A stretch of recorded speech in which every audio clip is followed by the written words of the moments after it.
mariing pinabulaanan ng Malacanang na kinalimutan na ng administrasyon ang investigasyon sa flood control projects anomaly. Ayon kay Palace Press Officer Undersecretary Claire Castro, nagawa na ng Independent Commission for Infrastructure ang kanilang mandato at ang mga nararapat na investigasyon. Ito ay bago pa magtapos ang operasyon ng ICI ngayong araw, March 31.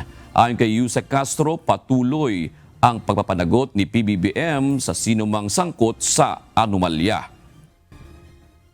Sa mga nagsasabi ng ganyan, ang tanging natin masasabi, hoy, gising. Dahil alam po natin kung papaano po nagsumiti na po ang ICI ng kanilang report, di lamang po sa Ombudsman, kundi pati po sa DOJ. Ang Ombudsman ay nagsasabi din po habang sila itinatanong na patuloy ang kanilang pag-iimbestiga, pati po ang DOJ. Wala pong natutulog pagdating po sa pag-iimbestiga sa flood control projects. Ito ay tanging paninira lamang sa gobyerno. Hindi po tumitigil ang Pangulo para mapanagot ang dapat na mapanagot.